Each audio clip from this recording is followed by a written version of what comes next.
On va continuer. Euh, alors, voici. Alors, donc, c'est la même base de conférence, mais je mets toujours mes conférences à jour, donc c'est un peu différent cette fois-ci aussi. Quand on parle d'importance du langage, alors on est dans une société du biberon, comme je disais, surtout en Amérique du Nord. Je le vois davantage quand je vais aux États-Unis qu'au Canada, mais tout de même au Canada, on l'est. Puis comme professionnel, ben on vient de cette société-là. On vient de cette société-là du biberon. Donc, comme tout le monde, on a des doutes. C'est-tu vraiment des vrais risques? Ou bien c'est parce qu'ils veulent pas parler des bienfaits de l'allaitement, mais les risques, là, sont-tu là? C'est-tu vraiment des risques réels? On a tous été nourris aux formules commerciales ou à peu près, puis on est bizarrement très correct. Alors, est-ce que vraiment il y a des risques? Et puis, si on n'a pas été nourri ou si on n'a pas nourri nos enfants au sein, on a probablement un petit peu de culpabilité qui dit, oh mon Dieu, ouais, c'est vrai, ces risques-là, hein, et dire que j'ai pas allaité. Alors, on fait partie de cette société-là. On a un manque de connaissances aussi comme professionnel de la santé parce que malheureusement au Canada, il n'y a pas de formation initiale adéquate pour les professionnels de la santé, ni au niveau connaissances, ni au niveau d'habileté. On n'est pas formé pour intervenir en allaitement. Ça arrive tout le temps après qu'on a gradué, qu'on apprend ça. Et alors, on a un manque d'habileté aussi pour dire les choses. On ne sait pas trop comment présenter ça pour pas frustrer les gens, pour laisser les portes ouvertes et pour être vraiment respectueux envers toute la clientèle. On a peur de passer pour une extrémiste. On a eu toutes sortes de noms. On n'ose pas affirmer les faits. On n'ose pas dire c'est meilleur l'allaitement. C'est démontré. Et oui, il y a des risques au non-allaitement. Il y a une façon de le dire et on n'a pas tout à fait appris encore comment les dire. Puis même nous autres, on croit encore à plusieurs fausses croyances. Il y en a qui disent, allaiter, là, c'est difficile, enligne-toi, là, t'as rien que ça, tu ne fais que ça. Les seins vont en souffrir après. C'est vraiment un esclavage, je ne peux pas sortir, je vais toujours être obligée d'avoir mon bébé collé sur moi.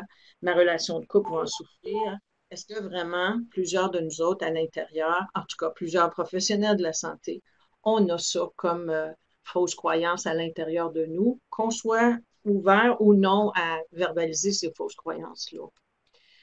Puis, comme on est encore dans cette société du biberon-là, ben nos clients, toute la société, les futurs parents, ils sont bombardés de publicités relatives aux bébés, aux enfants. Toutes sortes de publicités pour faire consommer toutes sortes de produits.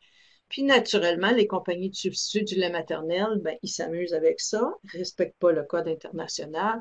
Donc, ils essaient clairement de faire croire à la clientèle que un lait usiné, un lait commercial, et puis le lait maternel, c'est pas mal pareil. On a rajouté plein de choses dans notre lait, donc ça se ressemble. Puis donner un biberon avec amour, ben c'est pareil comme allaiter. Or, on peut pas dire ça parce que c'est faux. On a les preuves scientifiques de ça. Sauf qu'ici, on parle d'émotion. Et ça, souvent, pour les futurs parents, c'est plus important que la science, les faits, les évidences. Alors, il faut toujours se souvenir qu'on parle d'émotion en plus de parler de faits. Alors, les futurs parents, ils se fient sur nous pour obtenir de l'information qui est juste et qui est à jour, puis pour leur donner le soutien requis au moment où ils en ont besoin. Le problème, c'est que on sait qu'il faut informer objectivement les parents au sujet des risques du non-allaitement, mais c'est pas un risque personnel, un choix personnel ou professionnel. C'est un impératif de santé publique. J'ai pas, moi, Louise Dumas, dire, oh, OK, je vais laisser faire ça, j'en parlerai pas, c'est pas plus grave que ça. J'ai plus le droit de faire ça. Parce que les faits, ils sont là. Et c'est comme, il y a un impératif, là, au niveau de la santé publique. On a besoin, par exemple, de trouver un langage adéquat et respectueux pour présenter les vraies affaires. Puis les vraies affaires, c'est les risques du mieux allaitement, du non-allaitement. Fait qu'on dit pas le sein, c'est mieux, c'est pas mal mieux pour mon bébé. On entend encore beaucoup de mamans qui disent ça. C'est pas mal mieux, c'est pas mal mieux pour mon bébé, mais ce qu'il faut, c'est normal. Puis le langage que tout professionnel devrait avoir tourne autour de l'allaitement, là, ça fait partie du cycle de reproduction de tous les mammifères. Et que vous le vouliez ou non, on est des mammifères. Donc, l'allaitement, c'est notre norme physiologique. Puis il y a des risques à ne pas suivre cette norme biologique-là. Alors, les risques du non-allaitement, on va en parler. On va parler de la position de l'OMS, UNICEF. Puis on va parler de pourquoi on a des bugs, à pas parler de risques et c'est quoi nos risques. OK, quand on nous demande, OK, dorénavant, dans les rencontres prénatales ou en groupe ou en individuel, là, on veut plus que tu parles des bienfaits de l'allaitement, on veut que tu parles des risques de ne pas allaiter. Aïe, aïe, on se sent mal à l'aise, on a peur de communiquer, de briser la communication avec eux. Mais au fond, moi, je me dis, qu'est-ce qu'il y a de si alarmiste que de présenter ce qui existe comme évidence scientifique? Les parents vont-tu être déçus? Est-ce qu'ils vont être choqués de connaître les faits? On leur présente les vraies affaires. Moi, je pense que c'est pas les faits qui les dérangent, c'est plus la façon dont on va le présenter. Parce que les parents, ils veulent savoir les vraies affaires. Or, les vraies affaires, c'est que l'OMS, UNICEF, depuis 2009, a mis son langage très clair, que les parents doivent être informés des risques pour la santé de l'utilisation non nécessaire et inappropriée des substituts du lait maternel. Et puis, d'un autre côté, je me dis, pourquoi qu'on ne parlerait pas de risques? Partout, que ce soit en périnatalité ou dans le restant de... Au début, on entendait, mais il y a un peu de silence, mais peut-être Il y a un groupe, si vous voulez, fermer votre haut-parleur parce qu'on entend un groupe qui discute là. La conférencière est extérieure à l'organisation. On a fermé tout le S'il vous plaît, on vous entend parler de la conférencière et c'est moi la conférencière. Fait que s'il vous plaît, coupez le son avec étoile 6. Alors, je continue. Et pourquoi on n'en parlerait pas des fichus de risque? On parle bien sans avoir peur de culpabiliser personne. Maintenant, on parle bien des risques. Si vous mangez trop gras, c'est pas bon pour votre cœur. Si vous fumez, surtout pendant la grossesse, c'est vraiment pas bon. Essayez donc de sortir un bébé d'un hôpital dans une de nos provinces si votre siège d'auto est pas conforme. On ne sera pas gêné, on n'aura pas peur de vous culpabiliser en vous disant que votre siège d'auto est pas conforme. Même chose si vous ne faites pas vacciner vos enfants. Alors, pourquoi on n'a pas de difficulté à parler de ces risques-là, mais là, quand on parle des risques du non-allaitement, là, on a de la difficulté. Mais on va commencer par voir, est-ce qu'on les connaît en fait, ces évidences scientifiques-là, ces risques-là? Alors, je veux qu'on sache d'abord ce que c'est qu'une donnée probante. S'il y en a plusieurs d'entre vous qui m'avaient entendu parler quand je présente des évidences, que ce soit avec le pot à pot, que ce soit avec les risques du non-allaitement, que ce soit avec les pratiques périnatales, j'aime toujours rappeler ce que c'est qu'une évidence. Une évidence, c'est des données quantitatives, des chiffres. Je ne parle pas d'impression ou de perception, je parle de chiffres. Et ces chiffres-là, ils doivent venir du plus sérieux au moins sérieux, c'est-à-dire le plus sérieux des études randomisées contrôlées, des revues systématiques, des méta-analyses, des études de cohorte. Alors, c'est pas des impressions, c'est pas des perceptions, c'est pas des niveaux de satisfaction, c'est davantage des trucs avec des chiffres qui sont très clairs. Alors, souvent, les données probantes, quand on les a, ça s'exprime sous forme de ce qu'on appelle odd ratio ou rapport de cote ou de relative risk ou risque relatif.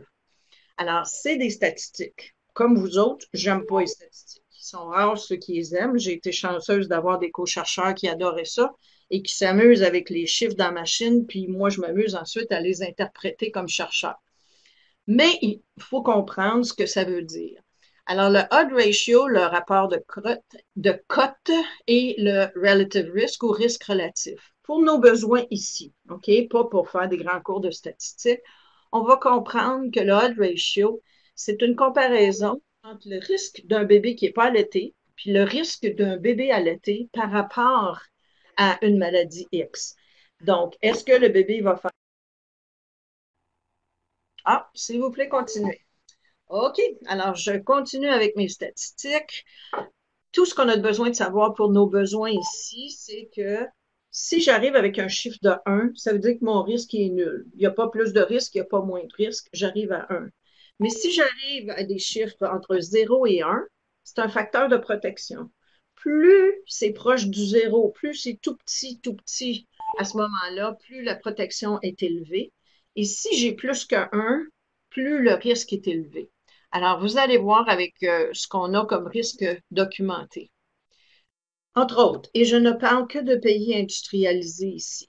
Alors, pour les bébés, on a documenté un risque d'asthme accru. Ça veut dire, avec un heart ratio de 1,7, si j'ai des antécédents familiaux d'asthme, j'ai presque 2 fois plus de risque d'avoir de l'asthme et 1 fois et demi si je n'ai pas d'antécédents. Alors, on a documenté tout ça. Je vous ai laissé aussi en PDF l'ensemble des références. Quand je les explique ici, ils sont tous dans la liste. Si vous avez des problèmes, vous avez juste à m'écrire. Vous allez voir à la fin où vous pouvez me rejoindre. Alors, pour les bébés, on a des risques accrus d'asthme, de dermatite atopique, d'allergie, de rhinite allergique, d'allergie alimentaire, d'infections respiratoires, d'otite moyenne et d'autres infections d'oreilles, des diarrhées, des infections gastro-intestinales, des infections urinaires, des méningites, des bactériémies. C'est démontré. C'est aussi démontré qu'il y a plus de cancers de l'enfant, c'est-à-dire des leucémies, des lymphomes, des neuroblastomes chez l'enfant pendant sa jeunesse, mais aussi qu'il y a plus de risques de maladies chroniques comme un diabète de type 1, celui qu'il faut prendre de l'insuline, le diabète de type 2, la maladie cœliaque, les maladies cardiovasculaires, l'obésité. Il y a un très gros rapport actuellement sur la commission chargée de l'enquête sur l'obésité infantile avec l'OMS qui met très clairement ça, le non-allaitement à l'intérieur de ces risques. Pour le bébé, il y a aussi des risques de malocclusion et de carie, de développement moindre au niveau psychomoteur, de développement cognitif moindre. Puis celle-là, pour celles qui m'ont déjà entendu, je veux vous expliquer. Oui, je suis moins intelligent si je suis pas allaitée. Sauf que dans une courbe de Bell, c'est ce qu'on a, c'est une courbe qui est faite comme une cloche. Alors, la majorité des gens sont dans le milieu de la cloche. Il y en a à droite de la cloche, ça c'est les Einstein. Et il y en a à gauche de la cloche, ça c'est les gens qui sont dépendants socialement parce qu'ils n'ont pas le quotient intellectuel pour être capables de penser par eux-mêmes. Alors, quand on a une population qui allaite davantage, ce que ça fait, c'est que ça tasse la cloche vers la droite. Donc oui, il y a un petit peu plus de monde qui va ressembler à Einstein, mais c'est pas ça qui est important au niveau d'une société. Au niveau d'une société, c'est la gauche de la cloche qui est important. Parce que dans le bas de la cloche, ça veut dire les gens qui sont très dépendants et qui devraient vivre en institution pourraient, si ont été allaités, à ce moment-là, être capables d'avoir un emploi répétitif, prendre l'autobus en face de la maison où il demeure, se rendre au travail et aller faire un travail qui est répétitif, donc être beaucoup moins lourd pour la société. Alors oui, on a un quotient intellectuel plus élevé si on est allaité, c'est démontré. Mais ça ne veut pas dire qu'on est tous d'Einstein tout d'un coup parce qu'on est allaité. OK? Alors, voici ce qu'on a comme les risques. Si je ne suis pas allaitée, j'ai encore plus de risques au niveau cognitif, mais de ce type de risque-là. On a aussi beaucoup plus de dépendance médicale parce que les bébés sont plus malades, donc on est obligé d'aller soit à l'hôpital, en clinique ou voir le médecin plus souvent. Il y a aussi des risques de mortalité dus au cancer, mort subite inexpliquée et d'infection. La mort subite du nourrisson, c'est clair, clair, qu'il y a un risque si on n'est pas allaité, tout comme il y a un risque si il y a de la fumée dans la maison et que la mère a fumé durant la grossesse, mais c'est très clairement lié au non-allaitement aussi. Même principe pour l'entérocolite nécrosante, surtout chez nos grands prématurés. Il ne devrait jamais y avoir autre chose que du lait maternel chez un prématuré.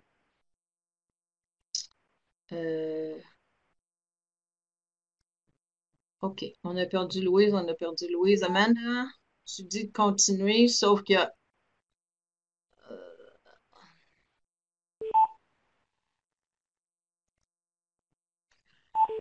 je vois tous les petits messages, qu'il y en a qui disent qu'ils ne m'entendent pas.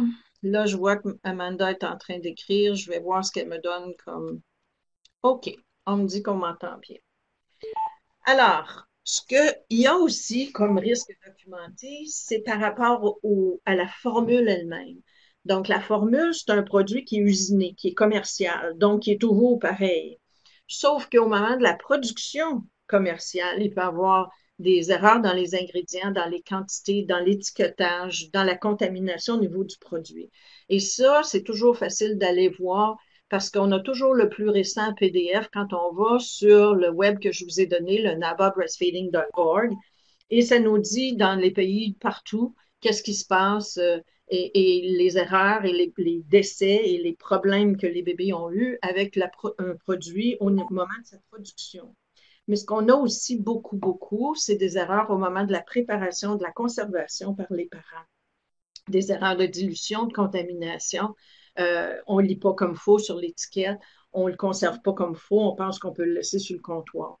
Et ici, je trouve qu'on a un rôle très important à jouer en termes d'éducation du public parce qu'on sait que ce sont nos parents les moins scolarisés qui choisissent de ne pas allaiter. Et c'est notre clientèle la plus vulnérable. Donc, c'est cette clientèle-là qui a aussi beaucoup plus de difficultés à lire sur l'étiquette et de s'assurer qu'ils comprennent vraiment pour que bébé ait ce qu'il lui faut. Donc, il y a, oui, au niveau de la production, mais au niveau de la préparation aussi. Et il y a aussi des effets secondaires par rapport aux contaminants environnementaux. Les coûts pédiatriques, on a parlé juste du bébé à date, on n'a pas parlé de maman encore, on a parlé uniquement du bébé. Et ce que ça nous coûte pour les familles, les systèmes de santé, et encore une fois, juste dans les pays industrialisés, c'est estimé par le CDC, le Center for Disease Control, donc le gouvernement américain, à 2,2 milliards de dollars par année uniquement aux États-Unis.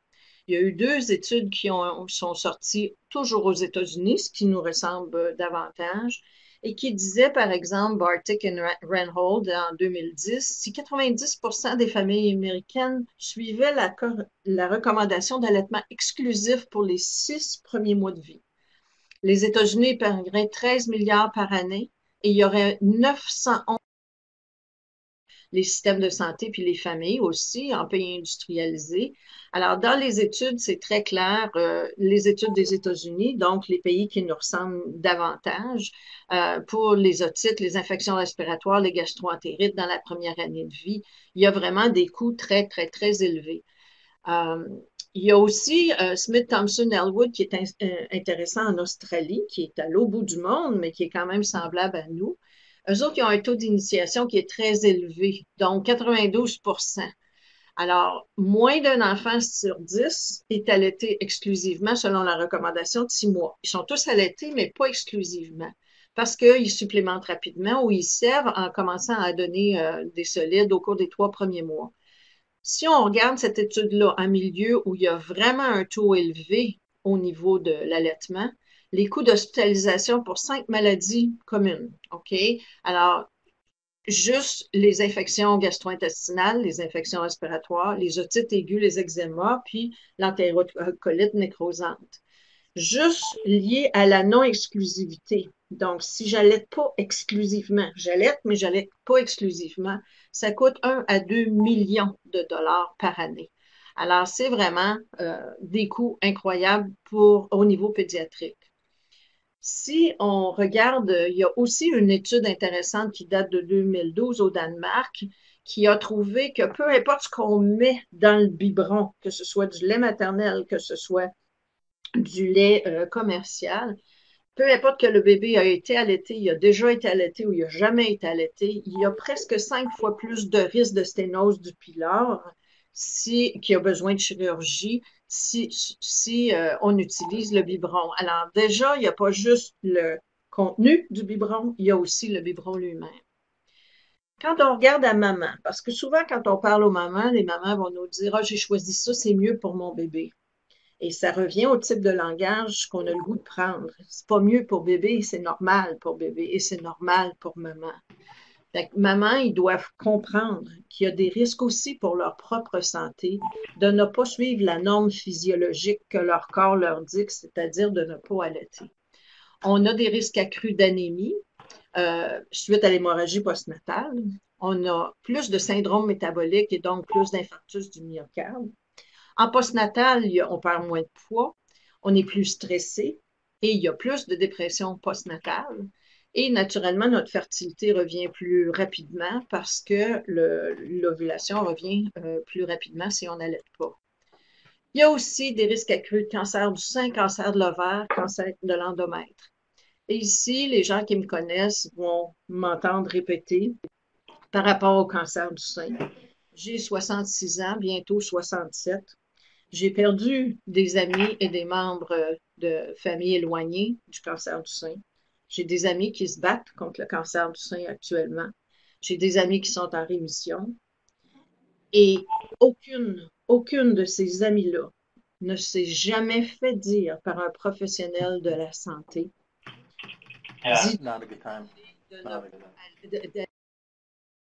On ne dit pas à ces femmes-là, dis donc à ta fille d'allaiter pour qu'elle puisse se protéger. Et pourtant, c'est une protection très claire. Et moi, ça m'est apparu encore plus clair parce que celles qui me connaissent savent que j'ai travaillé au-dessus de 10 ans, entre 2 mois et 6 mois par année en Suède. Et c'est bizarre, je travaillais avec des femmes un peu plus jeunes que moi, de mon âge ou un peu plus vieilles que moi, et ils n'ont pas ce taux élevé de cancer du sein. Sauf que tout le monde alerte là-bas. Alors, pour moi, c'est comme très clair qu'il y a des risques accrus de cancer du sein, de cancer de l'ovaire, cancer d'endomètre. Il n'y a pas juste besoin des chiffres pour moi, Louise Dumas, pour me convaincre, parce que je l'ai dans ma vie et je le vois beaucoup. Il y a aussi des risques accrus de diabète de type 2, de ostéoporose, d'arthrite rhumatoïde, puis, bon, naturellement, une dépendance médicale financière parce que je suis plus malade et les mamans sont plus souvent malades. Donc, il y a beaucoup d'absentéisme du travail aussi. Les mêmes auteurs ont regardé aux États-Unis les coûts maternels. Tantôt, on regardait les coûts pédiatriques. Là, on regarde les coûts maternels. Nous estimons que les taux d'allaitement actuels entraînent 4 981 cas de plus de cancer du sein, 53 847 cas d'hypertension, 13 946 cas d'infarctus. Quand on compare un échantillon de 1,88 femmes, ça, là, au niveau recherche, là, c'est superbe. Plus on a de sujets, plus c'est facile de le démontrer. Alors, si on allaite selon les recommandations, ça diminue ça. Donc, l'allaitement suboptimal entraîne des milliards et des milliards de coûts de santé qui sont liés soit au décès prématuré ou soit à la morbidité. Je ne vois pas bien et ça augmente beaucoup les coûts. Alors, pour la société, ça veut dire des coûts plus élevés pour les systèmes de santé parce que la mère et le bébé sont plus malades et plus longtemps. Il y a beaucoup plus d'absentéisme parental. Les parents, un ou l'autre, doivent s'absenter parce que les bébés sont plus malades et sont plus malades plus longtemps. Il y a aussi des trucs au niveau d'augmentation des déchets non compostables, non recyclables. Tu sais que le lait maternel, il n'y a pas de biberon, il n'y a pas de cacane, il n'y a pas de absolument rien. Et il n'y a pas de pollution non plus pour la production, le transport, puis tout ça, des substituts du lait maternel. Alors, les coûts sont vraiment très, très élevés. Fait qu'il faut qu'on trouve des façons simples puis respectueuses de dire ça, d'expliquer aux parents que ces risques-là, là, ils sont documentés. Puis on ne peut pas dire, ben non, tu te trompes, parce que c'est pas juste une étude, c'est plusieurs études et qui se recoupent et des études qui disent les mêmes choses, peu importe où on est. Alors, il y a des façons simples et respectueuses de présenter ça. Puis, il faut vraiment les aider en ce sens-là de dire, écoute, je te présente ce que je connais pour que toi, tu puisses prendre ta décision. Parce que souvent, la décision des parents est prise sur, je connais pas personne qui a allaité. J'ai pas été allaitée. J'aurai pas d'aide parce qu'il n'y a pas personne autour. Je pense pas que c'est pour moi d'allaiter. Alors, il faut qu'il y ait plus que ça pour être capable de prendre une décision. C'est une obligation qu'on a au niveau social, mais aussi au niveau professionnel de présenter ça. Fait qu'on va essayer de les convaincre. Ben oui. Et oui, les parents vont sentir la pression parce que c'est la pression du côté santé. La recommandation professionnelle et de tous les organismes de santé au Canada est très claire. Rien d'autre que du lait maternel pour les 6 premiers mois de vie. Puis ensuite, on introduit des solides, mais on continue jusqu'à 2 ans et au-delà selon comment on se sent. Connaissant tous ces risques-là, on n'a pas le choix que de tenter de convaincre. Et Dr Lafrenière, que certaines Québécoises connaissent davantage, nous disait très clairement à Gatineau, comme professionnel de la santé, le counseling systématique, pas une fois de temps en temps, chacune des futures mères qu'on rencontre, ça relève pas d'un choix personnel, mais bien d'une obligation déontologique de recommander aux personnes qui nous consultent la norme physiologique et les pratiques démontrées efficaces pour améliorer leur santé et leur bien-être. Même principe que je peux pas dire, ben oui, tu peux continuer à fumer comme tu veux, gars, c'est pas vrai, il n'y a pas de risque avec ça. Les risques sont là. Je ne peux pas, comme professionnel de la santé, minimiser ces risques-là. Alors, j'ai besoin de convaincre envers l'allaitement, puis ce qui va aider l'allaitement, parce que c'est la décision santé, c'est la norme biologique, et ça fait partie intégrante de la reproduction de tous les mammifères. Puis en plus, les risques du non-allaitement, ils sont connus, puis ils sont très importants.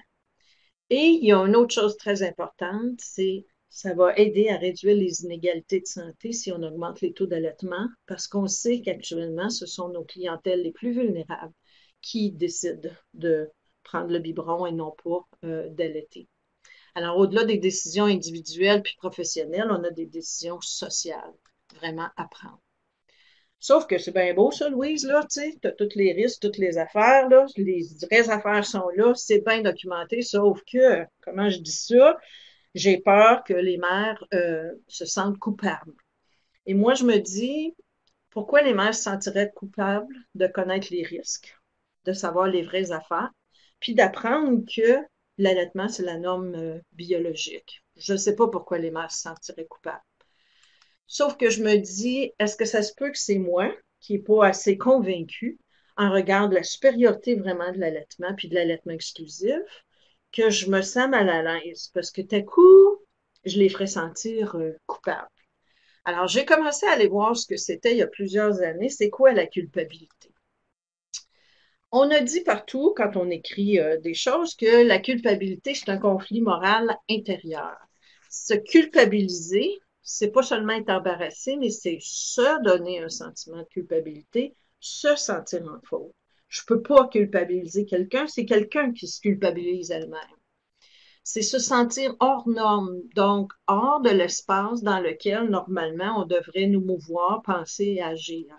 Donc, notre norme actuelle, elle est vraiment, mais on est en plein changement de norme. Avez-vous vu nos taux d'allaitement? Ça frôle les 90% d'initiation. Donc, c'est sûr que le 10% de différence, c'est où les femmes qui ont initié, qui ont de la difficulté ensuite, c'est sûr qu'il va y avoir un problème à ce niveau-là. Il y a des résistances possibles par rapport à ça. Alors, je ne peux pas culpabiliser quelqu'un.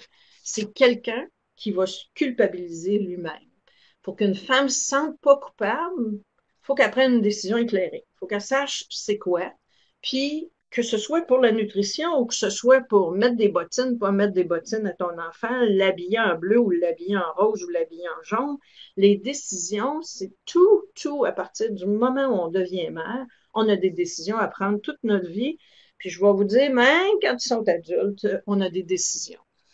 Alors, quand je regarde ce graphique-là, cette caricature-là qu'on avait trouvée sur Google, je la trouve incroyable. Parce que si je regarde la maman qui allait là, par rapport à l'autre qui présente des grosses brassières avec des gros seins, c'est qui devrait se sentir coupable? Je ne sais pas vraiment trop. Alors, qui dans la vraie vie se sent coupable au sujet de l'allaitement? Et ça, c'est Jack Newman qui nous disait ça. Pas les femmes qui prennent la décision de ne pas allaiter. C'est plutôt généralement les femmes qui voulaient allaiter, qui ont essayé, mais qui n'ont pas réussi. Et malheureusement, c'est souvent parce qu'elles n'ont pas reçu le soutien nécessaire de notre part étant nous autres, les professionnels de la santé, nous autres, les familles, nous autres, les communautés, mais nous autres, les systèmes de santé aussi. Parce que les femmes qui décident de ne pas allaiter, on a un soutien à leur donner, on a à leur expliquer des choses aussi, mais si elles ont pris leur décision, elles se sentent généralement pas coupables, elles se sentent très bien dans leur décision. Alors pour moi, prendre des décisions éclairées sur n'importe quoi, c'est la base du devenir parent. Et devenir parent, c'est un choix de vie. Alors comme professionnel, mon rôle, c'est d'accompagner ces parents-là dans leur choix de vie. Devenir parent, ça veut dire des choix à faire axés sur le bien-être du bébé, celui des parents. Ils ont une exigence de s'informer adéquatement pour prendre leurs décisions. Puis c'est une exigence aussi d'engagement à long terme. Ça dure longtemps avoir un enfant. Et quand on regarde ça, il y a une perte de spontanéité, une perte de sommeil pour les deux parents. Oui, ça n'a rien à voir avec l'allaitement. Il y a carrément une perte de contrôle sur la vie de couple à cause du bébé. Et ça, c'est la vraie vie. Et ça, c'est clair. Et ça, encore une fois, rien à voir avec l'allaitement ou pas. À partir du moment où on devient parent, on est jugé tout le temps. On n'est jamais correct. Alors, il faut être sûr de nos décisions, puis il faut aller s'informer pour prendre des bonnes décisions. Les parents ils ont la responsabilité d'aller chercher une information qui est réaliste et objective. Pas les voisins, pas la famille. Et ça, c'est par rapport, on va le chercher en prénatal et par rapport aussi à l'accouchement. Je fais encore certains accompagnements, mettons. The leader has disconnected. The conference will be terminated in... Le responsable a quitté la conférence.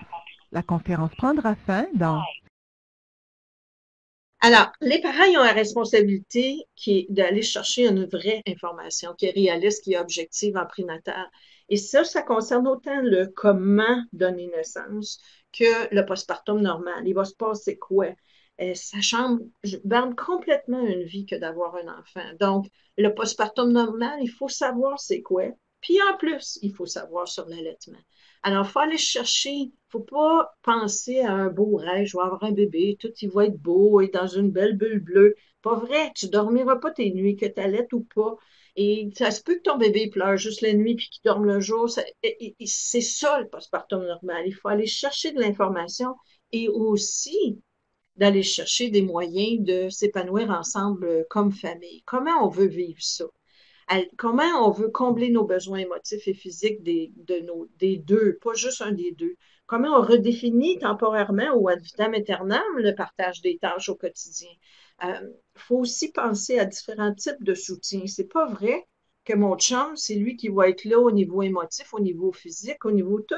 Lui aussi, c'est un nouveau parent. Alors, il faut aller chercher des différents types de soutien. Qui va m'aider au niveau des repas et du ménage? Qui va m'aider quand je vais être prête à envoyer mon bébé par la fenêtre? Qui va m'aider parce que j'ai besoin de sommeil? Qui va m'aider parce que j'ai besoin de voir mes amis? Ça peut pas être juste mis sur le dos d'un papa en disant, si le papa est là, tout va aller bien. C'est pas vrai. Alors, il faut que les gens sachent dans quoi ils s'embarquent et il faut qu'ils sachent en prénatal. Donc, ça concerne aussi l'allaitement, mais pas juste l'allaitement. Ils ont besoin de se trouver des ressources qui sont appropriées, puis apprendre à soutenir l'un l'autre, puis à aller chercher de l'aide et l'accepter parce que souvent, les mamans n'acceptent pas beaucoup d'aide. Mais de notre côté, à nous autres, on a aussi du travail à faire pour accompagner professionnellement durant le cycle périnatal. Il faut qu'on s'assure que tous les parents prennent une décision éclairée. Okay? Peu importe qui ils sont, peu importe leur âge, peu importe qu'ils sont en couple ou pas. Pour aider les parents à prendre des décisions éclairées, il faut les informer objectivement selon les données probantes à jour. Vous les avez là sur les risques du non-allaitement. Les pousser à réfléchir. Qu'est-ce que ça veut dire pour eux? Est-ce qu'ils sont prêts à ça? Où ils vont aller chercher leur soutien? Les amener à être réalistes dans leurs attentes et à avoir des messages clairs et non une pensée magique. Tout va bien aller parce que je vais accoucher très bien. C'est pas toujours comme ça que ça se passe, mais ils ont besoin d'y réfléchir avant. Et nous, comme professionnels, on a besoin de séparer notre vécu personnel et de nos impératifs professionnels. Ce que moi, Louise Dumas, j'ai vécu dans ma vie, ça peut aider ou ne pas aider une cliente. Je n'ai pas d'affaire à partager ça. Je suis là en termes de lien professionnel. Si je parle avec ma cousine, ma sœur, c'est différent. Mais si je parle avec mes clients, ils n'ont pas d'affaire à savoir mon vécu personnel. Et aussi, l'important pour nous, c'est de respecter les décisions éclairées des parents, même si ça ne fait pas notre affaire. Ça me fait mal au cœur quand, après avoir expliqué tous les risques du non-allaitement puis le soutien en allaitement qu'une future maman pourrait avoir, quand elle me dit non, ça ne m'intéresse pas, j'ai tout entendu, tout le monde m'en a parlé, mon médecin, ma sage-femme, les infirmières, un compte prénatal, vous dites toute la même affaire, moi, ça ne m'intéresse pas. Je devrais dire, c'est parfait, donc tu es au courant, tu as fait ton choix. Est-ce qu'on t'a montré comment choisir ta formule de lait? comment préparer et nettoyer tes biberons, comment donner le lait à ton bébé, comment tenir ton bébé dans tes bras. Il faut que ce soit aussi rapide que ça, que je sois capable de passer d'un langage à l'autre. Elle a eu l'information. Mon travail à moi, c'est de lui donner l'information la plus juste, la plus claire possible pour qu'elle prenne sa décision. Quand sa décision est prise, là, moi, je suis plus là. Je suis plus là. Je suis là, pas pour la convaincre de changer, pour davantage la soutenir dans le choix et la décision qu'elle a prise. Et ça, c'est pas si évident quand ça fait pas notre affaire qu'elle choisisse autre chose. On a du travail aussi pour expliquer que oui, ils vont sentir une pression. On l'entend beaucoup, beaucoup. C'est effrayant, la pression pour allaiter. Je sais pas, la plupart des provinces d'où vous venez aujourd'hui, on n'a pas eu ce qu'il y a eu dans l'Ouest actuellement. En Colombie-Britannique, en Alberta, il y a eu beaucoup de trucs d'une maman qui s'est suicidée suite à une dépression postnatale. C'est une maman qui était très connue avec un mari très, très connu. Alors, on a dit, si le mari disait très clairement, si elle n'avait pas eu tant de pression pour allaiter, elle ne se serait pas rendue là. Or, je pense qu'il y a beaucoup d'autres facteurs et il faut regarder ça, mais il faut que les parents sachent, les futurs parents sachent, ben oui, ils vont la sentir la pression pour allaiter ou pour persister, parce que nous, on va favoriser des décisions de santé. Même principe que si j'essaye d'arrêter de fumer, puis que je retombe, puis que je retombe, c'est sûr qu'on va nous encourager malgré les difficultés. Alors, c'est un choix santé et oui, ils vont la sentir la pression parce qu'on est en train de changer de paradigme, on s'en va vers l'allaitement. Et que s'ils ne sont pas informés d'avance sur ce qui va arriver, ils risquent une déception encore plus grande parce qu'ils vont sentir encore plus la pression extérieure parce que là, ils vont se dire, j'aurais dû me préparer, j'aurais dû, c'est de ma faute ici, c'est de ma faute ici. On est en transition, fait qu'on passe d'une société d'allaitement vers une société d'allaitement, fait qu'on n'a pas beaucoup de modèles pour soutenir l'apprentissage. Et oui, on va la sentir, la pression. Fait que ce que les parents ont besoin pour prendre une décision éclairée, une information à jour, adéquate, basée sur des données probantes. On les a vues, les données probantes.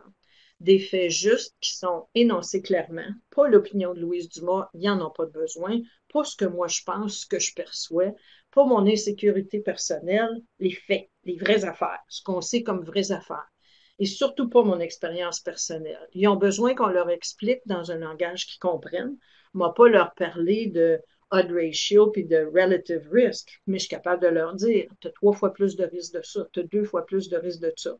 Et je n'ai pas à y donner la liste complète. Ton bébé est plus à risque de 1, 2, 3, 4, 5, 6, 7, 8, 9, 10. Toi, tu es plus à risque.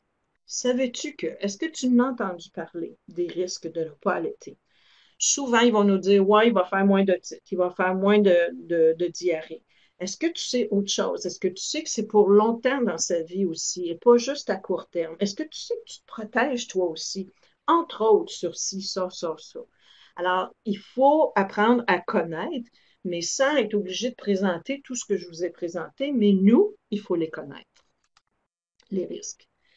Qu'est-ce qui m'a convaincu, moi, de changer mon langage? C'est quand j'ai lu une dame qui s'appelle Diane Wissinger, qui disait informer adéquatement les familles, retenez pas d'informations, puis soutenez pas des déviations de la physiologie comme la supplémentation qui est injustifiée. Ceci équivaut à un manque de respect envers les femmes, est condescendant et viole le principe d'information pertinente requise pour prendre une décision éclairée. Moi, Louise Dumas, à l'âge que j'ai, je suis des femmes qui, au Québec, se sont battues pour garder leur nom, se sont battues pour que les 2 noms soient donnés à leurs enfants, se sont battues pour qu'il y ait des femmes en médecine, en droit. Je suis de l'âge où on s'est lancé dans la reconnaissance de la femme et l'homme sont égaux. Ils ont des rôles différents, mais ils sont égaux dans la société parce qu'avant, ça ne l'était pas quand j'étais plus jeune. Alors, quand j'ai lu ça, c'est naturellement que c'est venu me chercher beaucoup plus que peut-être plusieurs d'entre vous autres qui sont plus jeunes que moi. Jamais je voudrais manquer de respect, surtout pas être condescendante envers les femmes. Je voudrais qu'il y ait tout ce que je sais pour être capable de prendre leurs propres décisions comme des adultes qu'elles sont. Alors, peut-être que c'est pas ça, vous, qui va venir vous chercher, Mais moi, c'est ça qui m'a convaincue de changer mon langage. Il y a aussi un médecin que j'adore qui s'appelle Adriano Cataneo, qui est un chercheur aussi avec UNICEF Italie, que j'ai eu la chance de rencontrer à plusieurs reprises quand je vais aux rencontres internationales de l'OMS. Et il a écrit en 2008, si l'allaitement est la norme biologique, on ne devrait jamais dire que les enfants allaités sont en meilleure santé. On devrait toujours dire que les enfants non allaités sont en bien moins bonne santé. On devrait donc changer notre paradigme pour plutôt adresser les torts, les risques du non-allaitement.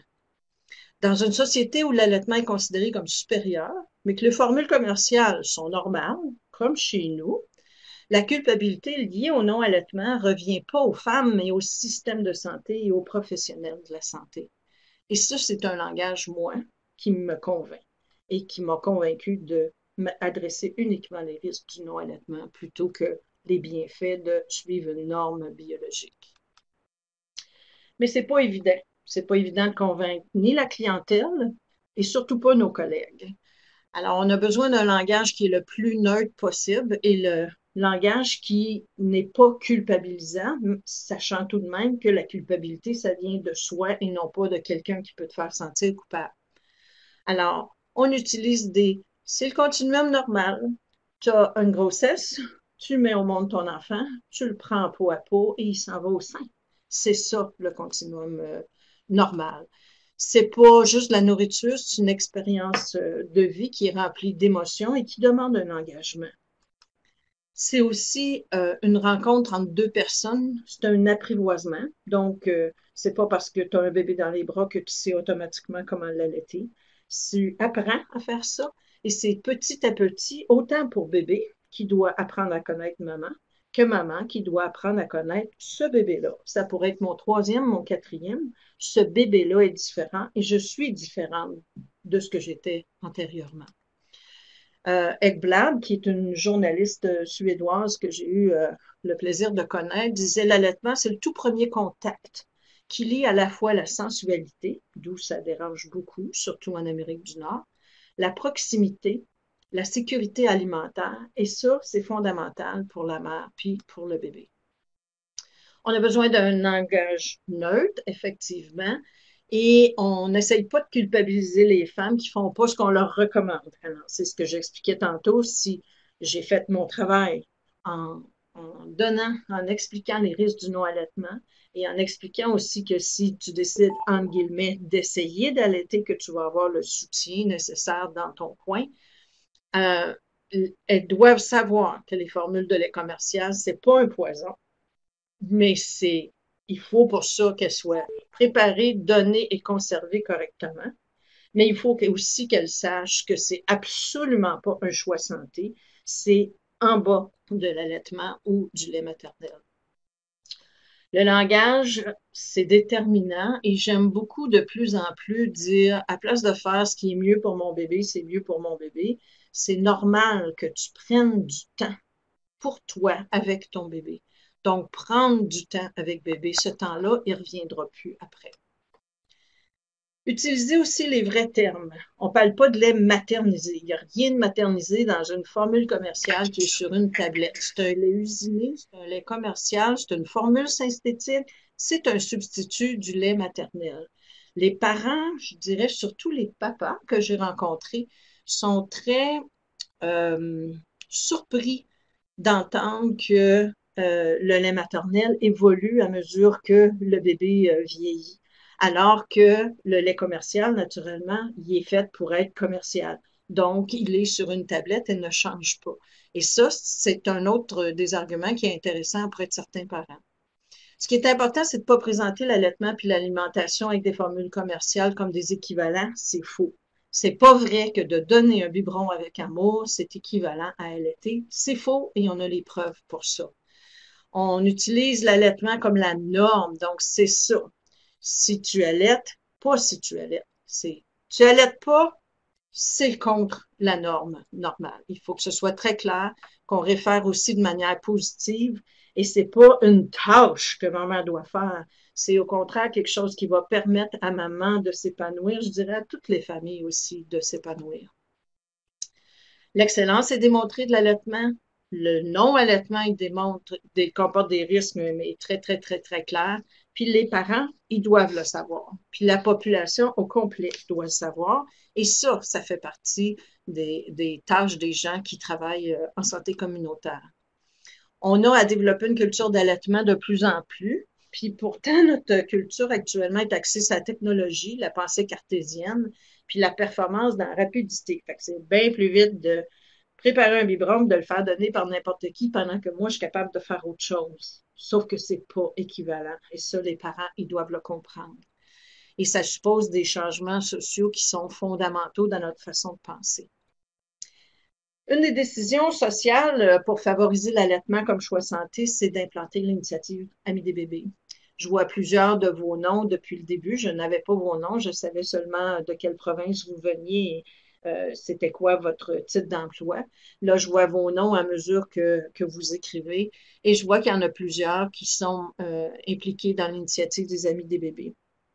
De plus en plus populaire au Canada, de plus en plus populaire ailleurs dans les pays industrialisés. Je souhaite à tout le monde d'être capable de faire comme j'ai fait au cours des 10 dernières années et d'aller représenter le Canada à l'OMS quand on a des rencontres de pays industrialisés. Parce qu'on revient de là, puis on se dit, oh wow, on est partout, on est partout, on est partout.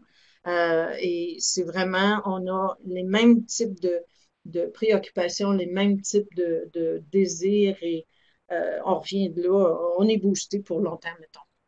Alors, c'est quoi le fichu d'IAB pour ceux qui ne sont pas impliqués dans l'IAB? Ça vient d'où? Puis c'est quoi les principes de base? Alors, l'initiative Amis des bébés, c'est le standard international de qualité de soins et services. C'est un programme d'évaluation de la qualité des soins et des services en périnatalité en vue d'augmenter les pratiques d'allaitement, en vue d'augmenter les taux d'allaitement et les taux d'allaitement exclusifs et la durée de l'allaitement. Mais ça favorise en même temps l'empowerment des femmes dans les soins de leurs enfants. L'OMS, l'UNICEF vise directement les femmes et non pas les familles comme nous on fait au Canada parce que c'est notre façon de penser. Mais pour l'international, c'est vraiment la femme et c'est à la femme qu'il faut s'adresser parce que c'est elle qui fait ses choix à l'aide des personnes qui sont importantes pour elle autour. Alors au Canada, on a décidé dès le départ d'appeler ça l'initiative Amis des bébés parce qu'on a un continuum de santé qui est très clair entre le communautaire, l'hôpital, les centres de naissance, les maisons de naissance et le communautaire par la suite. Donc, notre continuum est très clair, ce qui est différent de plusieurs autres pays industrialisés, entre autres aux États-Unis, où il n'y a vraiment pas ce continuum-là. Alors, on a décidé de commencer ça tout à fait dès le départ, communautaire et lieu de naissance. Les principes de base, et je trouve ça important de toujours retourner à ça, parce que quand on comprend les principes de base, on comprend pourquoi les 10 conditions et pourquoi le code. On se centre sur les besoins de toutes les mères ou non, parce que c'est basé sur une prise de décision éclairée. Peu importe que tu décides d'allaiter ou pas, l'IAB se préoccupe de toi, parce qu'on veut savoir qu'est-ce que tu sais, comment on fait pour vraiment pour te convaincre d'allaiter et si ça ne marche pas, comment on fait pour te soutenir quand tu n'allaites pas, mais au moins que ce soit ta décision. Ça se base sur des pratiques périnatales qui sont démontrées scientifiquement et surtout des pratiques éthiques. On n'a pas vraiment des pratiques éthiques et souvent comme professionnel, souvent comme gestionnaire, souvent comme gouvernement et surtout les compagnies de formules de lait. On voit beaucoup de différences par exemple, entre ici et la Suède, la Norvège, la Finlande, le Danemark, qui sont beaucoup plus respectueux du code international, qui ont donc des pratiques éthiques dans lesquelles les compagnies n'ont pas leur place. Ça vise l'accompagnement sur tout le continuum de soins. Ça, on est bien au Canada là-dessus. Et ça exige la collaboration de tout le monde parce qu'on veut des changements durables. C'est un changement de paradigme qu'on est en train de travailler. On retrouve donc dans l'IAB l'information à toutes les femmes qui est à jour et objective pour qu'ils prennent des décisions éclairées, pour qu'ensuite on soit capable de la soutenir dans ces décisions-là avec des pratiques à jour et surtout le continuum. On a-tu des évidences? On n'arrête pas de se faire demander ça. Oui, de plus en plus. Actuellement, l'OMS est en train de faire la revue des évidences pour mettre les 10 conditions à jour. C'est pas terminé encore. Il y a déjà, dans les références que je vous ai données, une revue de littérature de Cochrane qui est arrivée de l'OMS. Il y a aussi beaucoup de trucs à jour qui sont en train d'être répertoriés. Mais nous, au Canada, on a mis ça à jour. On est en train de mettre à jour déjà les indicateurs et on se base naturellement sur les évidences. On a beaucoup d'évidences, surtout par rapport au code et surtout par rapport à une à la fois les 10 conditions. Mais on sait aussi que plus on implante de conditions, plus les taux d'allaitement d'exclusivité augmentent et plus les problèmes de santé diminuent chez la mère et le bébé. Alors, c'est très clair qu'on a des évidences qui montrent pour chacune des 10 conditions, mais aussi il y a un impact dose-effet. Plus j'implante de conditions et plus ça marche. Et ça coûte pas plus cher et il y a une étude très claire là-dessus aux États-Unis. Mais au-delà des choix individuels, professionnels, on l'a dit tantôt, c'est des choix sociaux. Donc, il faut faire de l'allaitement la norme pour que les parents réfléchissent leurs décisions en regard de cette norme et non, je prends du un ou l'autre. C'est pas un ou l'autre. Est-ce que je décide de ne pas suivre cette norme et d'aller plutôt vers les substituts du lait maternel? On a voulu nous faire croire aussi que c'était pour les granolas allaiter. Ben, allaiter, c'est pas un style de vie. C'est pas le style de vie granola. C'est vraiment une priorité de santé. Et comme professionnel, on a la responsabilité de le promouvoir, de protéger, puis d'encourager l'allaitement. Alors là, moi, c'est ce que j'avais à vous dire. Je sais que Marie va ouvrir les lignes pour que vous puissiez me poser des questions. Je sais que vous pouvez les poser soit par téléphone, que je vous entends directement, ou soit par écrit. Alors, je vous encourage à écouter Marie qui va nous dire comment ça va fonctionner. Bonjour Louise, c'est Amanda. Marie avait encore des difficultés avec la connexion, alors c'est moi qui vais lire les questions pour vous. OK. Super. OK. Alors, la première question est, est-ce qu'il y a une différence de risque entre les femmes qui vivent une maternité allaitement dans la vingtaine et celles qui commencent à la trentaine, voire celles qui vivent une première maternité à 40 ans? On n'a pas de recherche là-dessus. C'est très clair parce qu'il n'y a pas assez de nombres. Alors, pour faire des recherches qui ont de l'allure, il nous faut des nombres et de plus en plus. Alors, on ne tient pas compte nécessairement de l'âge de la mère. On sait par rapport au cancer, par exemple, ou en préménopause ou en postménopause, que ça va se manifester ou pas, mais non, on n'a pas de recherches qui vont faire la différence entre plus jeunes ou moins jeunes, parce que là, il faudrait aussi mettre la ligne à quel âge. Est-ce que 35 ans, c'est vieux? Avant, ça l'était. Maintenant, ça ne l'est plus. C'est 40. Alors, non, à ma connaissance, il n'y a pas de recherche là-dessus. OK. La prochaine question. Oui, les dessins recommandant l'introduction des allergènes entre 4 et 7 mois, ce qui est contradictoire avec les recommandations de l'OMS. Alors, oui, effectivement, on voit ça. On voit beaucoup. Il y a beaucoup de discussions actuellement dans certaines provinces du Canada avec les gens qui ne sont pas d'accord avec le 6 mois. J'ai fait partie avec plusieurs chercheurs du Québec, entre autres, pour Santé Canada, de ramasser les preuves qu'il y a vraiment quelque chose qui se passe entre 4 et 6 mois.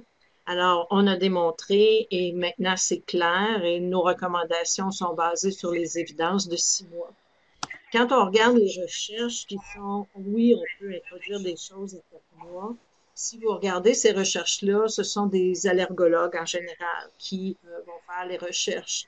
Alors, ce qu'ils vont regarder, c'est pas est-ce que c'est mieux pour l'ensemble de la vie de l'enfant, mais ils vont regarder au niveau allergie. Est-ce que c'est important d'introduire un allergène à 4 mois par rapport à 6 mois? Alors, ils peuvent nous dire, il n'y a pas de problème à partir de 4 mois. Alors, si c'est au niveau allergie, il n'y a pas de problème. C'est bien correct. Si je reste 6 mois, j'ai aussi d'autres risques que je diminue et non pas seulement l'allergie. Alors, quand on regarde les recherches, il faut regarder d'où elles viennent. Est-ce que c'est des gens qui étudient les risques de ne pas allaiter sur une chose? Oui. Alors, ils peuvent très bien dire, il n'y a pas de risque, effectivement, à introduire certains allergènes à 4 mois. Mais nous, on sait qu'on est mieux de n'avoir que du lait maternel à partir de 6 mois, les 6 premiers mois, et commencer autre chose à partir de 6 mois. Alors oui, vous allez en trouver par rapport, entre autres, aux allergies, mais pas par rapport à d'autres allergies et alimentaires et eczéma, des choses comme ça, mais pas autre chose. Et ce sont des allergologues qui travaillent sur ces recherches-là. OK, la prochaine question. Comment rejoindre les papas pour les sensibiliser à l'allaitement? Ah, la belle The leader has unmuted your line. Le responsable a désactivé la mise en silence de votre ligne. Bon, là, je vais pouvoir répondre. Que ce soit pour les mamans ou les papas, il y a quelque chose avec la ligne. Amanda, can you do something with my line?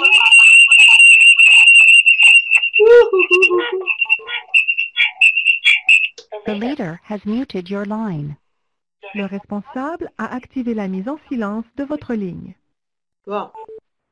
Alors, ça va être plus facile pour moi de répondre. Que ce soit pour les mamans qu'on voudrait rejoindre ou pour les papas, je pense que c'est des approches populationnelles qu'il va nous falloir. Parce qu'on n'a presque plus de rencontres prénatales. Quand on en a, souvent, c'est pas les personnes qu'on voudrait rejoindre qui nous arrivent, et surtout pas les papas. Je pense que si on faisait par approche populationnelle, c'est-à-dire essayer de rejoindre la population en général, c'est ce qui a toujours fait plus accrocher les papas. Je pense qu'on est capable, via les médecins, via les sages-femmes, qui ont le privilège de voir les futurs parents en 1-à-1 en prénatal. Quand on est capable de les avoir dans les rencontres prénatales, oui, mais il pourrait y avoir plein d'autres choses. Entre autres, si quelqu'un a l'énergie, pourrait écrire dans les journaux locaux une petite chronique chaque semaine. Il y a plein de trucs qui pourraient être faits, mais je pense que c'est plus les modèles de rôle dont les papas ont besoin. Si j'ai un chum qui sa femme a allaité, c'est lui que je vais aller voir. Et je le vois beaucoup avec les accompagnements que je fais. J'en fais plus beaucoup. Je ne fais que les amis de mes enfants qui sont dans la braquette d'âge dont vous parliez, 37, 40, 41. Et quand je fais ces accompagnements-là, souvent, je vois que les papas, ils sont déjà là. Ils sont déjà intéressés, mais ils accrochent sur des trucs un petit peu différents de ce que les mamans, ce sur quoi les mamans accrochent. Mais ils sont très intéressés à prendre leur place. Et ils ont de plus en plus de modèles de rôle. Et si dans leur environnement immédiat, il y a un modèle de rôle chum dont la femme a allaité, en général, ça aide tellement, tellement, tellement. D'accord. Comme vous avez écouté, on ne va pas laisser toutes les personnes parler, c'est trop brillant. Alors, si vous avez des questions, s'il vous plaît, mettez-le dans la boîte de chat et moi, je vais lire. La prochaine question, que doit-on dire aux mères qui décident d'allaiter, mais qui désirent des suppléments pour toutes sortes de raisons? Oui, je vais diviser cette question-là en deux. Il y a nos mamans qui arrivent en disant, moi, je veux tout de suite lui donner un biberon parce que quand je vais revenir à la maison, je veux dormir, puis je veux que ce soit mon chum qui donne le biberon durant la nuit. Ça, c'est différent. C'est la maman qui décide qu'elle veut pas allaiter exclusivement dès le départ. Par contre, il y a l'autre où, à l'hôpital, on n'a pas nécessairement suivi toutes les pratiques qui sont recommandées. Souvent, il n'y a pas eu de peau à peau immédiatement. Souvent, il n'y a pas eu d'aide pour montrer comment le bébé nous donnait des signes qui étaient prêts à allaiter. Souvent, on va rentrer dans les chambres, les bébés sont emmaillotés et ils essaient de sortir leur petit poing pour le mettre dans leur bouche. Alors, ça, c'est différent. Quand quand la maman partait avec l'idée d'allaiter exclusivement, mais qu'elle n'a pas les trucs et qu'à l'hôpital, on lui donne pas les trucs. On l'aide pas à reconnaître les trucs chez son propre bébé et ça n'en vient que, oups, le bébé, là, ça marche pas parce que la lactation est pas bien enclenchée et qu'il nous faut un supplément. Ça, c'est différent. La maman qui veut, je vais d'abord dire, la maman qui veut, qui me dit, moi, j'aimerais ça avoir les deux. Veux-tu, je vais te montrer comment on va tirer ton lait. À ce moment-là, en tirant ton lait, tu peux en mettre dans un biberon et il y aura quelqu'un qui pourra donner un autre biberon. Mais il faut que tu saches que c'est mieux si ton bébé est directement à ton sein. La lactation va bien commencer. Et après ça, tranquillement, pas vite, au cours des semaines qui vont être plus tard, là, tu pourras lui donner de ton lait dans un biberon. Pour le moment, on essaie de rester le plus loin possible du biberon et on essaie de rester le plus proche possible de l'exclusivité. Pourquoi? Parce que quand on fait les recherches, on le fait allaitement exclusif ou pas allaitement.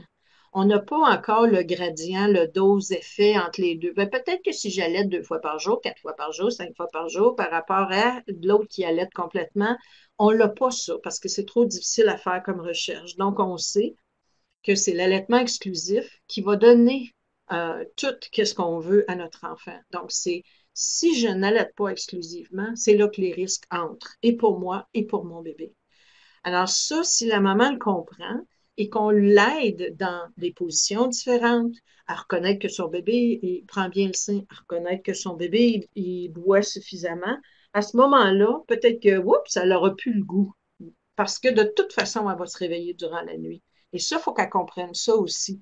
C'est pas parce que ton chum, il va donner le biberon que toi, tu te réveilleras pas. Parce que tu es faite pour te réveiller. C'est ça, la physiologie du postpartum normal. Alors, si on l'explique, le quotidien, la réalité, comme je disais, et qu'elle a des attentes réalistes, à ce moment-là, c'est plus facile pour elle de prendre une décision de OK, je ne vais pas y donner de biberon, je vais continuer à allaiter et je vais essayer un petit peu, un petit peu, un petit peu. Et si elle est soutenue, en général, les mamans trouvent ça plus facile. Mais c'est ça. Et par contre, quand il arrive le temps d'un supplément, je suis obligée de donner un supplément, feed the baby, quand on dit. Je suis rendue là, on n'a pas pu commencer la lactation comme il faut. Ça ne s'est pas fait correctement.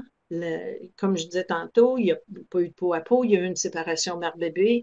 Les parents n'ont pas pu reconnaître que leur bébé leur montrait des cues, puis là, il dort. On est rendu à jour 2, puis il veut, il boit, il boit, il boit, il boit, puis là, la mère se décourage. Alors, s'il faut donner un supplément, parce que le bébé en a besoin rendu là, il faut aussi le donner en expliquant à la maman, là, on va donner ça pour le moment parce qu'il est affamé, mais on va s'assurer que ça va être la dernière fois qu'on va en donner. Donc, on va vraiment aider à partir ta lactation. Et voici comment on part ça. C'est un peu ma façon, moi, de réagir par rapport à ça. OK, la prochaine question. Auriez-vous des recommandations pour l'enseignement de groupe? L'enseignement de groupe en allaitement? Oh, yes! Je l'ai fait assez longtemps que j'ai enseigné longtemps les rencontres prénatales et les rencontres prénatales aussi j'avais une de mes anciennes étudiantes qui avait parti une entreprise privée en soins infirmiers. Alors là, je m'amusais parce que je pouvais donner le programme qui m'intéressait en prénatal avec des couples qui payaient pour être là, donc des couples qui étaient très motivés. Et là, c'est là que vous pouvez prendre à peu près n'importe quoi comme technique d'animation. Je me souviens faire des groupes de papa, des groupes de maman dans 2 salles différentes ou dans 2 points de salles différentes. Leur donner des questions similaires ou des questions qu'est-ce que tu ferais si, savais-tu que, qu'est-ce que tu sais sur l'allaitement?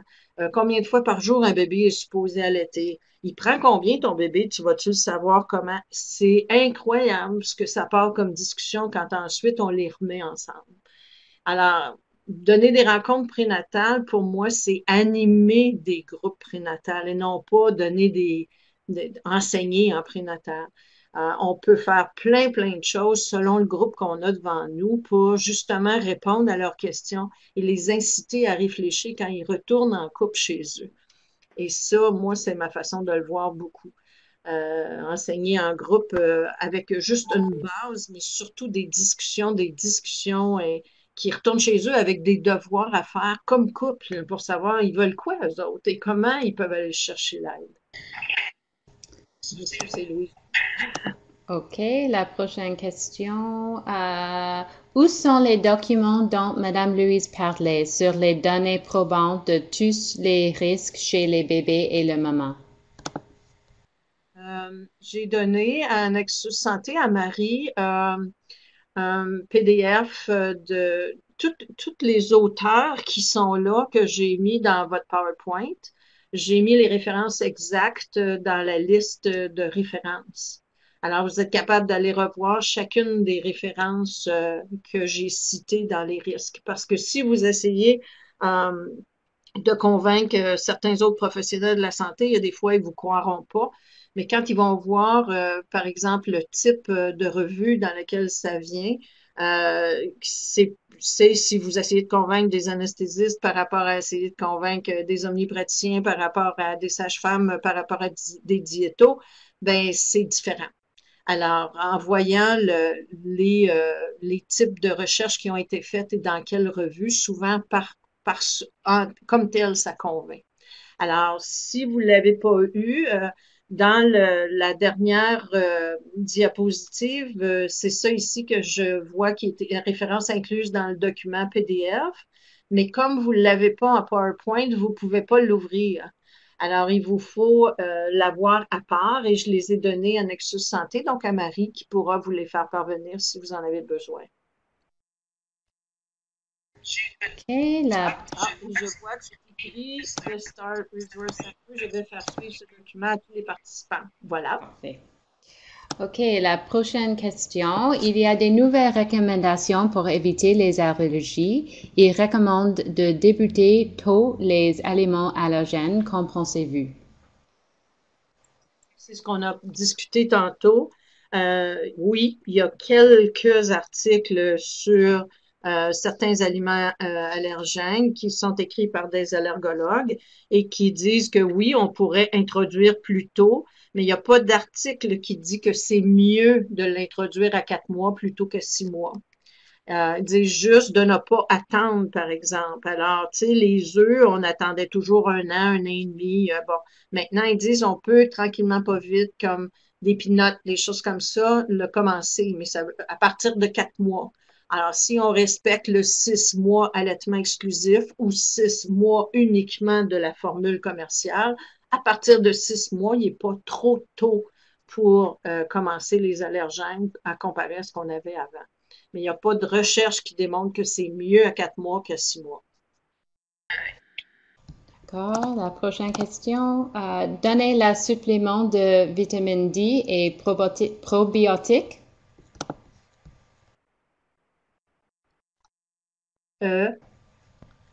Ils veulent savoir, est-ce que je suis d'accord? Est-ce qu'on donne un supplément de vitamine D? Partez-moi pas là-dessus.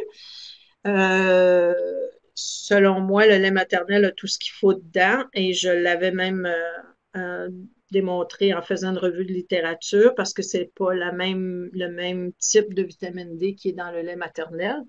Mais ça, on n'y croit pas. Donc, on a des recommandations qui sont très claires au Canada qu'on devrait avoir tous de la vitamine D. On est rendu qu'on devrait en prendre des doses astronomiques. Moi, Louise Dumas, je n'y crois pas, mais ce n'est pas à moi à décider à ce niveau-là. Fait que la vitamine D, ça va vraiment, ça fait partie des trucs qui sont considérés tout de même comme allaitement exclusif. Je pense que ça, c'était la dernière question. La seule autre question est est-ce que le webinaire sera enregistré et disponible? Et oui, ça sera. Et je vois aussi, Amanda, qu'on dit est-ce qu'on peut avoir le PowerPoint? J'ai aucun problème à ce que le PowerPoint et le PDF des références soient envoyés aux participants. La seule chose que je demande toujours aux participants, c'est s'il vous plaît, ne retirez pas les photos pour les mettre dans d'autres présentations parce que j'ai eu l'autorisation de ces parents-là, mais l'autorisation est à moi. Alors, ils ne s'attendent pas à avoir leurs photos partout sur Facebook ou sur Google. Alors, moi, j'ai aucun problème à ce que tout le monde ait le PDF du PowerPoint plus les PDF des références. D'accord, je pense que ça, c'était toutes les questions. Alors, merci beaucoup, Louise, pour votre patience dans toutes les